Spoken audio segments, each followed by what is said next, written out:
따라해 주시기를 바랍니다. 400명을 거느리고 오더이다. 다시 한번 400명을 거느리고 오더이다. 사람마다 넘어야 할 벽들이 다 있어요. 그래서 제 아무리 날고 뛰는 사람일지라도 부족한 부분이 있고 또 약한 부분이 있어요. 마치 고양이 앞에 서 있는 쥐처럼 연약한 그런 부위들이 다 있습니다. 야곱이 그랬습니다. 어떻게 보면 야곱의 일생은 자기의 쌍둥이 형 에서를 뛰어넘으려고 발버둥 쳤던 일생이다, 이렇게 표현할 수가 있습니다. 그는 같은 날 같은 시간에 태어났는데 에서가 형으로 불리는 거예요. 불만이죠. 별게 다 불만이에요. 네, 너만 형이냐? 나도 형이 될 수 있다. 아마 그런 마음이었던 것 같아요. 그러니까 야곱은 에서가 형이 아니라 누가 형이에요? 내가 형이 되려고 했던. 참 자연의 섭리인데 그것을 자기가 좀 바꾸어 보려고 하는 시도죠. 그래서 팥죽 한 그릇에 장자권을 형으로부터 삽니다. 그리고 장자의 축복권을 또 형에게 훔쳐내죠. 그런데 여러분 가만히 보면은 오늘 본문에도 나와 있어요. 이제 야곱과 맞닥뜨려야 되는 시점이 오잖아요. 야곱에게 얘기를 해야지 돼요. 어쩔 수가 없어요. 만나야지 돼요. 그러니까 야곱이 뭐라고 그러냐면 4절을 같이 한번 봅시다. 4절 시작. 그들에게 명령하여 이르되 너희는 내 주 에서에게 이같이 말하라. 주의 종 야곱이 이같이 말하기를 라반과 함께 거류하며. 형을 뭐라고 그래요? 형을 내 주라고 그래요. 아도나임, 극존칭이에요. 한 번도 야곱의 일생을 보면 한 번도 형 에서에게 장자권을 자기가 빼앗았음에도 불구하고 형이라고 불려본 적이 있다 없다? 야곱은 에서의 경쟁 상대가 될 수 없어요. 그런데 하나님은 그 연약한 야곱을 들어서 약속의 백성으로 세우시는 거예요. 하나님의 역사는 구원의 역사예요. 구원의 은혜가 그를 통해 흘러가기를 원하는 거예요. 아멘. 옆에 사람 바라보고 우리도 하나님께서 선택하신 구원받은 백성입니다. 여러분, 우리가 가장 중요하게 생각하는, 소중하게 생각하는 건 그거 한 가지예요. 우리는 하나님에게서부터 선택받은 구원받은 백성들이다. 그 구원의 역사가 흘러가게 하시는 거예요. 그런데 우리는 이상한 거를 자꾸, 그래서 세상 것을 부러워하면서 마치 야곱이 형 에서와 같이 자기가 형의 자리를 노리는 것처럼 세상적으로 자꾸만 바꿔 나가려고 그러는 거예요. 제가 새로 이사 갔던 아파트에, 그게 오래됐죠. 꽤 오래된, 한 4, 5년 전에 아래층에 사는 여자애가 저랑 같은 시간에 아침에 이제 제가 이렇게 갔다가 이렇게 일찍 나오는데 걔도 한 7시 반쯤 이렇게 나오더라고요. 그래서 몇 학년이냐니까 중2래요. 중1, 중2. 근데 이 친구가요, 엘리베이터에서 왜 일찍 나오나 했더니 그냥 화장하느라고. 내가 보기에는 별로 안 해도 너무 예쁜 때예요. 그래서 야, 너 이때는 안 해도 예쁜데, 내가 속으로 이렇게 바라봤는데 4, 5년 지나니까 우리 집에도 그런 분이 한 분 계세요. 아니, 그거 안 해도 되는데 굳이 심지어 눈화장까지 하시더라고요. 여러분, 왜 그래요? 엉뚱한 데 꽂혀서 그래요. 엉뚱한 데 꽂혀서 그래요. 그거 뭐 안 해도 다 예쁜 거예요. 여러분, 없어도 될 게 있어요. 안 해도 될 게 있어요. 가지 말아야 될 게 있어요. 바라보지 않아도 될 게 있어요. 하나님과 나 사이의 관계예요.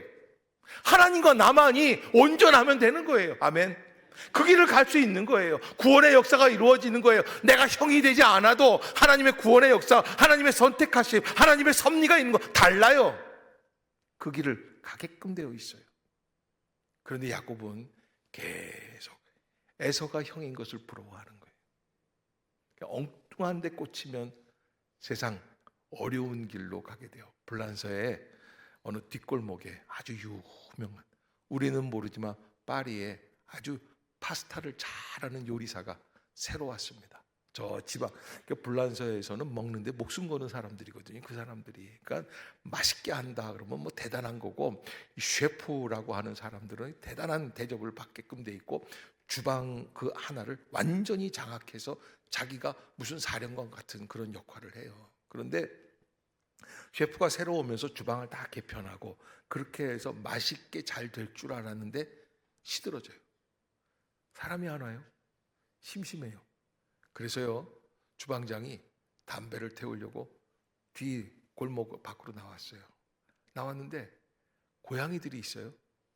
그래서 고양이가 먹다 남은 뭐가 있어서 좀 줬더니, 그 다음 날도 와가지고선 고양이가 한 마리만 오는 게 아니라 한 3마리가 같이 왔어요.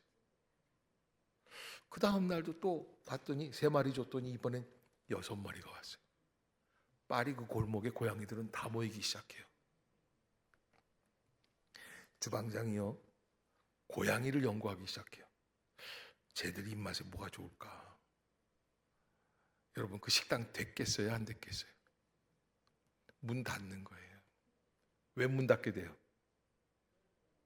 사람 입맛 연구하지 않고 누구 입맛 연구하는 거예요? 고양이 입맛 연구하는 거예요. 우리가 생각해야 될 게 있습니다. 우리는 하나님 안에서 이 땅 위에 살아가려고 허락해 주신 믿음의 사람들입니다. 믿음의 사람이라는 게 중요해요. 여러분, 믿음으로 살아내기 위해서 우리를 선택해서 불러주셨다. 아멘. 다른 거 위해서 사는 게 아닙니다. 명예와 권력이 아닙니다. 우리에게서 가장 소중한 것은 믿음입니다. 그 은혜로 살아내는 거예요. 그러기에 야곱은 하나님 앞에서 다시 원점으로 돌아오게 되는 느낌을 받게 돼요. 그런데 오늘 이제 야곱이 세일 땅 에돔들에 있는 형 에서에게로 자기보다 앞서 사자들을 보냈다라고 하는 얘기는, 세상에 야곱은 극복하고 만나기 싫은 사람 중에 누가 있을까요? 에서가 있어요. 그 인간, 내가 왜 저렇게 그 인간을 떨쳐내지를 못하는지, 내가 그 사람 안 만났으면 좋겠다. 지가 형이라고. 또 에서는요, 털이 북실북실하고 얼굴도 남자스러워. 그냥 조각이 남자. 어깨는 탁 벌어지고, 탁 그 사람이 아플 때는 칼 한 자루 탁 차고 말이죠. 그리고서는 사냥해서 얻은 사슴뿔 하나 딱 잡고 이러고서는, 야곱은요 평생 그거 해도 안 돼요. 그러니 얼마나 컴플렉스가 있겠어요. 그런데 야곱이 마침내 그 에서 앞에 서기로 결정하는 순간이 32장 3절이에요. 야곱이 세일 땅 에돔들에 있는, 사실 경상남북도만한 땅인데 이 가나안 땅이, 에서가 있는 곳은 저 진주 쪽쯤 돼요. 에돔이라고 하는데 저 아래 남쪽이에요. 그리고 지금 야곱이 있는 땅은 울진 삼척 그 위에 쪽이에요. 그러니까 멀어요. 사실 따로따로 살아갈 수 있어요. 그러나 야곱은 어차피 부딪혀야 할 자리이기 때문에 외면하지 않고 형을 찾아가서 허락을 받기를 원합니다. 그렇게 결단하게 되는 거예요. 그래서 저는 이거 참 잘했다 생각이 들어요. 여러분, 우리 인생 가운데서 하기 싫은 숙제는 언제 합니까? 저희는 어렸을 때, 초등학교 때, 요즘 뭐 초등학생들 중에 그런 게 없는 것 같은데, 방학 숙제라는 게 있어요. 특히 방학 숙제 중에 제일 하기 싫은 것 중에 한 가지가 남자애들은 일기를 쓰는 거예요. 이 일기를 써 내려가는 게 너무너무 힘든데, 옛날에는 여름방학이 2달이에요. 2달. 그러면 이 7월 달 초부터 해가지고서는 8월 말까지 2달치를 다 써내야 되는데, 일기를 안 쓰다가 언제 씁니까? 개학하기 전날쯤. 엄마가 너 방학 숙제 한 거 다 갖고 와봐. 그래서 조사를 하다가 보면 안 했죠. 안 하면 놈의 새끼 좀 빨리 안 해. 그러면 2달치를 어떻게 하루 만에 다 쓰는지. 제가 곰곰이, 제가 영특했어요. 그래서 곰곰이 생각하다가 이 일기 쓰는 거, 내 동생은 여자이기 때문에 차분하게 써왔으니까 걔 걸 빌려서 날씨를 다 쓰는 거예요. 날씨가 중요해요. 그날이 흐렸는지 비가 왔는지 뭐 했는지 바람이 불었는지 그걸 알아야 되거든요. 날씨를 다 써놓고 그 다음에 내가 간단하게 써요. 이모네 집 갈 날이 2주 남았다. 그 다음 날은 뭐라고 쓰면 돼요? 13일 남았다. 12일 남았다. 그리고 갔다 와서 몇 가지 좀 얘기 쓴 다음에 그 다음에 어떻게 돼요? 갔다 온 지 하루 지났다. 이틀 지났다. 이렇게 하니까 한 달치가 그냥 완성이 되는 거예요. 그 다음에 또 누구네 집에, 할아버지네 집에 뭐 한번 갔다 왔다. 뭐 이거 한번, 이게 들켜가지고 얼마나 호되는 거예요. 사람은요, 하기 싫은 거는요, 자꾸 미루게 돼 있어요. 그런데 야곱은 오늘 형 에서와의 만남을 서둘러서 사람을 보내가지고 만나게 되는 거예요. 지난주 오후 예배 때 부활교회 김상열 장로님이라는 분이 오셔서 간증을 하셨는데, 간증 속에 몇 가지 요소가 있었는데 제가 참 가슴 깊게 감동이 있었던 부분이 하나 있는데, 그분이 이제 IMF 1998년도에 IMF를 맞이하면서 다니고 있던 회사에서 반도체 회사거든요. 자금난이 오는 거예요. 그러니까 참 이상하죠. 회장도 있고 대표도 있고 사장도 있고 다 있어요. 자기는 홍콩 팀장이에요. 그런데 그 팀장한테, 젊은 30대 중반의 그 팀장한테 뭐라고 그러냐면, 네가 가서 차관 좀 100억 달러 다시 갖고 와라. 말이 돼요? 아니, 팀장의 일개 팀장, 이런 거는 100억 원 정도 되는 돈들은 누가 가야지 되는 거예요? 회장이 해야 되는 거예요. 그런데 문득 이런 생각이 들더래요. 내가 이거를 빼면은 내 인생이 앞으로 달라질 수 있을 것 같다. 자꾸 회피하면. 그래서 이걸 회피하지 않고 내가 맞닥뜨려야 되겠다. 홍콩은행으로 갔어요. 갔더니 뭐 당연히 안 되죠. 지금도 너희 회사에서 100억 원 이상 갖고 가서 쓰고 있는데 또 차관을 100억 이상 달라고 그러면 이게 말이 되느냐. 담보는 더 늘려올 게 있냐. 없다. 그러니까 안 된다는 거예요. 그때 그 장로님이 줄 것도 없고 보일 것도 없고 프레젠테이션 할 것도 없고, 그래서 뭘 했냐면요, 그냥 응급 상황이니까 급한 김에 뭐라는 거예요. Look at my eyes 그랬다. 아니 그 뭐 30대 중반의 남자 얼굴 봐봐야 뭐 눈동자를 보라고. 그러면서 이렇게 얘기를 했대요. 내 눈이 거짓말하게 생겼냐고. 그러면서 이런 얘기를 했어요. 회사가 못 갚으면 나라도 갚겠다. 사실 말도 안 되죠. 회사가 못 갚는 돈을 자기가 어떻게 갚겠어요? 일개 팀장이. 근데 그 눈을 보고 대출하던 여사모원이 허락을 했어요. 사인을 해줬어요. 100억이 이루어졌어요. 그게 회장의 눈에 띄인 거예요. 아무도 할 수 없는 일인데 그 사람이 하는 거예요. 그래서 나중에는 본부장으로 발령이 나고, 나중에는 홍콩에서 다른 큰 기업에서 이분을 데려가 가지고서는 이 한국 촉판 책임자로 세우고, 나중에는 기업을 세웠어요. 수백억의 자산가가 되는 거예요. 순식간에 그 일이 바뀌어요. 어떻게 했더니 가장 힘든 자리를 외면하지 않고 섰더니. 요즘요, 우리는요, 내 일이 아니다. 이거 뭐 그런 얘기들 하는, This is not my job. 이건 내 거 아니야. 이건 내가 상관할 일이 아니야. 그러면 아예 그냥 요즘 젊은, 죄송합니다, 쌩 깐다고 그래요. 그런데요, 그러지 않아요. 여러분, 야곱은 가장 어려운 부분을 지금 맞닥뜨리게 됩니다. 그 어려운 부분에서 새로운 역사가 시작이 되게끔 되어 있습니다. 그것을 잊지 말아야 합니다. 아멘. 아멘. 어려운 부분을 맞닥뜨리십시오. 어려운 부분을 외면하지 말아 주십시오. 하나님 안에서 가장 중요한 부분으로 주님은 이것을 바뀌어 내게 큰 기회로 주실 줄로 믿습니다. 사람들 다 어려운 거 싫어해요. 귀찮은 거 싫어해요. 힘든 거 싫어해요. 그러나 여러분, 누군가는 해야지 돼요. 그 일에 내가 그 자리를 서나가는 거예요. 그때 새로운 역사가 시작이 되게 됩니다. 그렇게 해서 에서에게 보냈는데 뜻밖의 결과가 옵니다. 지금 사실은 인생은요, 내가 원하는 대로, 야곱이 이렇게 하면은 야곱은 뻔히 형을 알거든요. 어느 정도 내가 이렇게 숙이고 들어가면 형은 도와줄 것이다. 나를 받아줄 것이다. 이렇게 생각했는데 6절을 한번 봅시다. 어떤 결과가 나왔습니까? 시작.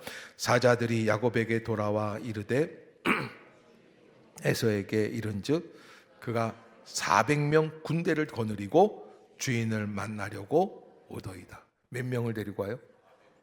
이 부분에 대해서 많은 학자들의 논란이 있었습니다. 에서가 동생을 환영하려고 오는 거 아니냐. 환영하려고 오려면은 100명, 200명이면 충분합니다. 몇 명 데리고 온다는 거예요? 남자만 400명, 군사가 400명이면 어마어마한 거예요. 이 많은 사람들을 데리고 오는 이유는 딱 한 가지밖에 없어요. 여차하면 뭐 하겠다는 거예요? 전쟁도 불사하겠다는 거예요. 그때 야곱이 이 얘기를 듣고 반응이 있습니다. 7절 시작. 야곱이 심히 두렵고 답답하여 자기와 함께한 동행자와 양과 소와 낙타를, 가장 중요한 거는 사실 야곱에게는 다른 선택지가 없었지만 제가 볼 때는 다른 데로 도망가서 살았으면 좋아요. 이거 형 무서워서 어떻게 하냐? 또 도망가는. 근데 제가 전에도 말씀드렸지만 창세기 28장부터 시작했던 야곱의 일생을 가만히 바라보면은 야곱은 형과의 갈등으로 인해서 집에서 야반도주했어요. 그런데 그렇게 해서 20여 년이 지났는데 삼촌 라반의 집에서 20 몇 년이 지난 뒤에도 또 어떻게 돼요? 또 야반도주하는 거예요. 또 이번에 이제 형 에서와 만나는데 여기서도 또 야반도주하면 그의 일생은 어떻게 됩니까? 계속 도망다니는 거예요. 계속 회피하는 거예요. 어디에 가서 있을 자리가 없는 거죠. 야곱은 돌아가지 않았다. 그리고 이 뜻밖의 소식에 맞대응하기로 생각을 하는 거예요. 그래서 여러분, 우리가 인생을 살면서 이 뜻밖의 소식이 올 때 우리는 가슴이 답답하고 괴롭고 힘들고 당황하고 어려워합니다. 그러나 그러지 마십시오. 여러분, 그 항해를 하는 큰 배들을 몰고 항해를 할 때 드리프팅 기법이라는 그런 항해술이 있다고 합니다. 드리프팅 기법. 그건 뭐냐면 수만 톤, 수십만 톤 하는 대형 선박들이 부둣가에 이렇게 정박하고 있는 동안에 큰 태풍이 온다. 그러면 이거 어떻게 하면 좋겠어요? 그럼 피해야 될 거 아니에요. 태풍을 피해서 운항을 안 해야 되는데 오히려 그런 큰 태풍이 오면 부둣가에 있던 큰 배들은 나간대요. 저만치 나간대요. 아주 먼 바다로 나가는 게 아니라 눈에 이렇게 보이는 저만치 나가. 왜? 부둣가에 있다가는 이게 흔들리면 큰 배니까 부둣가가 망가질 수 있어요. 또 이게 수천억이기 때문에 배도 파손될 수 있어요. 그래서 암초가 없는 깊은 바다로 쭉 나가서 있는데요. 그리고는 바람이 불어오는 대로 키를 이렇게 돌리면서 배를 파도하고 맞춰서 파도하고 맞서지 않게 파도를 탈 수 있는 길로 살살 인도하면 그 태풍이 지나간다는 거예요. 태풍이 우리를 침몰할 것 같지만 오히려 큰 태풍 안에는 태풍 안이 더 안전하다는 거예요. 다른 말로 말하면 우리에게 오고 있는 그 태풍을 피하지 말고 어떻게 해라? 그 안으로 뛰어들어가서 살 길을 모색해라. 아멘. 어쩌면 아멘이 하나도 없고. 여러분, 하나님은요 우리에게 그 태풍 안에서 다시 한번 살 길을 모색하라. 아멘. 옆에 사람한테 그렇게 얘기합시다. 옆에 사람 쳐다보시고 도망가지 마시고 살 길을 모색합시다. 아멘. 뜻밖의 이야기가 내 앞에 있다고 할지라도, 뜻밖의 소식이 내 앞에 있다고 할지라도 이 뜻밖의 순간에 하나님은 새로운 길을 열어주신다라고 하는 하나님의 법칙이 있다는 거예요. 전 세계 82개국에서 매년 20억 명에게 식사를 제공하는 아주 큰 회사가 있습니다. 어떤 회사냐? KFC라고 하는 켄터키 프라이드 치킨이라는 회사예요. 여러분, 그 켄터키 프라이드 치킨 그 가게 앞에 가면 하얀 옷을 입고 있는 할아버지 동상을 보죠. 그 사람 이름이 뭔 줄 아세요? 커넬 샌더스라고 하는 할아버지. 그 할아버지가요, 그 KFC를 시작할 때 나이가 몇 살이었는 줄 알아요? 나이가 65세. 65세는 뭐 하는 나이에? 은퇴할 나이에. 이 할아버지가 갑자기 은퇴를 앞두고 뭐에 꽂혔냐면은 프라이드 치킨에 꽂혔어요. 어떻게 하면 이걸 맛있게 할까? 전국을 다니면서 미국 전역에서 프라이드를 맛있게 하는 집들을 찾아다니면서 이런 비법을 할까 저런 비법을 할까 하다가 근데 경제 공황이 오고 어려움이 있는데 그때 달랑 새로운 식당을 시작해야 되는데 65세에 그 손에 들려있는 거는 $100밖에 없더래요. 정확하게 $105. 그리고 그것도 정부에서 주는 지원금, 65세가 넘으니까 정부에서 $100씩 한 달에 용돈을 줬나 봐, 할아버지들이니까. 그거 가지고서는, 그리고 치킨 레시피 하나 가지고, 그리고 자기의 인생을 살아나가게 되었다라는 거예요. 헨리 밀러라는 분이 이런 얘기를 했어요. 성장은 뜻밖의 어둠 속에서도 도약할 때 이루어진다. 따라해 봅시다. 성장은 뜻밖의 어둠 속에서도 도약할 때 이루어진다.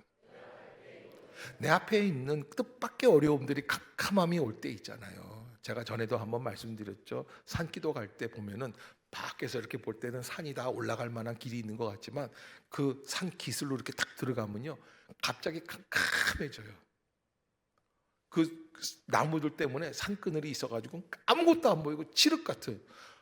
저는요 그때 처음으로 25살 때인가 6살 때 한번 처음으로 산기도를 가는데 혼자 가는데 겁이 나더라고요. 이걸 가야 돼 말아야 돼. 근데 제가 지금까지 이렇게 목회를 할 수 있었다면 그때 깡으로 버틴 거예요. 한번 가보자. 그리고 어둠 속을 들어갔는데 웬걸요, 참 이상하게 어둠 속에서 눈이 익숙해지고 가는 길이 보이더라고요. 따라해 봅시다. 지금은 보이지 않아도 내가 갈 수 있는 길이 분명히 있음을 믿습니다. 아멘. 지금은 앞이 캄캄해요. 보이지가 않아요. 어떻게 해야 될지 몰라요. 그러나 하나님이 나를 선택해서 불러주셨다고 하면 내가 갈 수 있는 길이 있어요, 없어요? 분명히 있어요. 여러분, 삼중고에 보이지도 못하고 듣지도 못하고 말도 못하셨던 아주 위대한 성자 헬렌 켈러라고 하는 그런 장애인이 한 분 계셨죠. 그분이 한 얘기입니다. 이런 이야기를 했어요. 한쪽 문이 닫히면, 인생에 살아갈 때 한쪽 문이 닫히면 그러면 다른 쪽 문이 열린다.